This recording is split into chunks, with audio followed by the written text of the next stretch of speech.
ہر بندے کو یہ آیت یاد ہے، لا اکراہ فی الدین، جی دین میں کوئی سختی نہیں ہے۔ اچھا اس سے مراد کیا لیتے ہیں کہ کوئی دین پر عمل کرے یا نہ کرے اس پر سختی نہیں کرنی چاہیے۔ اس آیت کا مفہوم یہ نہیں ہے۔ اس آیت کا مفہوم یہ ہے کہ کسی کو دین قبول کرنے پر مجبور نہیں کیا جائے گا۔ اگر کوئی عیسائی ہے، ہندو ہے، یہودی ہے، سکھ ہے، بدھ مت ہے، کسی مذہب میں، تو اس کے سینے پہ بندوق نہیں رکھی جائے گی کہ کلمہ پڑھو نہیں تو مار دوں گا، یہ جائز نہیں ہے۔ اللہ نے اس کو اختیار دیا ہے، وہ چاہے تو ایمان لائے، نہ چاہے تو نہ لائے۔ لیکن جو کلمہ پڑھ لے، اس نے اپنی مرضی سے اسلام قبول کیا، پھر اس کو مجبور کیا جائے گا اسلام پر عمل کرنے۔ یہودیوں نے نبی کو مان لیا تھا، کلمہ پڑھ لیا، اللہ کا بھی نبی کا بھی، کہنے لگے ہم سے اطاعت نہیں ہوتی، اللہ نے کہا تمہاری ایسی تیسی، اوپر پہاڑ معلق کر دیے، نہیں ہوتی تو میں گرا دوں گا، پس جاؤ گے۔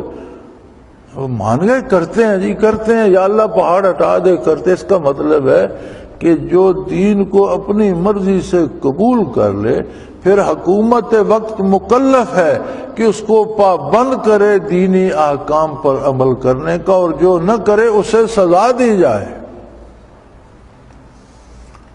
آپ صرف نماز کا دیکھ لیں تو ائمہ فقہ میں سے 3 امام، امام احمد بن حنبل اور امام شافعی، 3 امام سوائے امام ابو حنیفہ کے، باقی تینوں ائمہ کرام یہ کہتے ہیں کہ حکومت کے ذمے ہے کہ جو شخص نماز ادا نہیں کرتا اسے سرکاری کارندے کہیں نماز پڑھا کر، وہ کہتا ہے جی پڑھوں گا، پڑھتا نہیں، دوسری بار پھر کہیں، تیسری بار پھر تلقین کریں، اگر تینوں بار کہہ دیتا ہے پڑھوں گا، پڑھتا نہیں، تو اسے قتل کر دیا جائے، اس کا جنازہ نہ پڑھا جائے اور اسے مسلمانوں کے قبرستان میں دفن نہ کیا جائے۔ اگر تو انکار کرتا ہے نہیں پڑھتا، پھر تو کافر ہو گیا، پھر تو ویسے مارا جائے گا مرتد ہو کر۔ اگر کہتا ہے پڑھوں گا اور عملاً پڑھتا نہیں، تو چوتھی بار کہنے کی ضرورت نہیں، اسے حکومت قتل کرا دے، اس کا جنازہ نہ پڑھا جائے، مسلمانوں کے قبرستان میں دفن نہ کیا جائے۔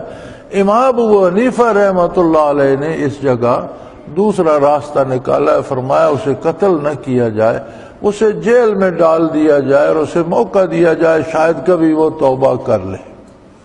لیکن اگر جیل میں بھی وہ نماز کی پابندی اختیار نہ کرے اور مر جائے، تو پھر وہ فرماتے ہیں پھر اس کا جنازہ پڑھنا جائز نہیں ہے اور اسے مسلمانوں کے قبرستان میں بھی دفن نہ کیا جائے۔ یہ رعایت اکیلے امام ابو حنیفہ دیتے ہیں کہ اسے زندہ رہا جائے، جیل میں بند کر دیا جائے، کبھی شاید توبہ کر لے، اسے موقع دیا جائے، لیکن اگر بغیر توبہ کے مر جائے تو پھر اس کا وہی علاج ہے۔ ورنہ تینوں امام اس پہ متفق ہیں۔ آپ اپنے ارد گرد دیکھ لیں کتنے ہم میں سے لوگ ہیں جو واجب القتل ہیں۔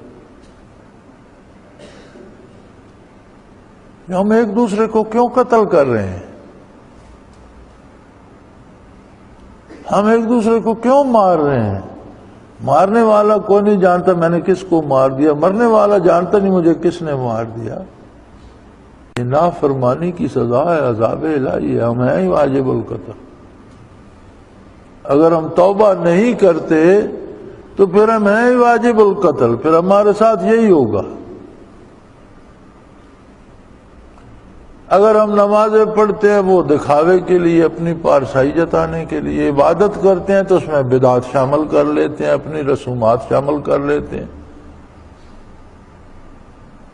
تو بڑے تھوڑے لوگ ہیں جو خلوص سے اللہ کو یاد کرتے ہیں اور اللہ کے رسول کے احکام کو تلاش کر کے ان کی پیروی کرتے ہیں۔ فَاسْأَلُوا أَهْلَ الذِّكْرِ إِن كُنتُمْ لَا تَعْلَمُونَ، یار تمہیں پتہ نہیں ہے تو جن کو پتہ ہے ان سے پوچھو، تلاش کرو، مسائل کو تلاش کرو، احکام کو پوچھو، روزمرہ کے احکام تو پوچھ کر یاد کر لو۔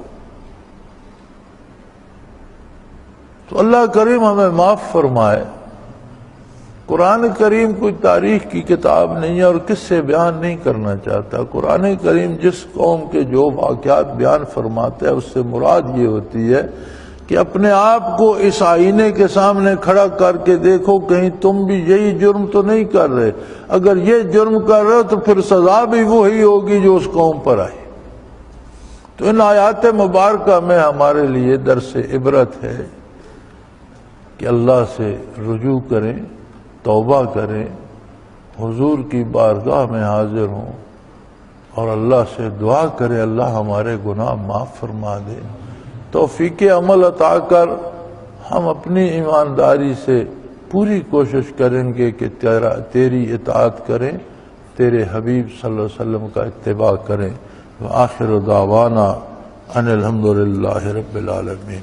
اللہ اللہ اللہ اللہ اللہ اللہ اللہ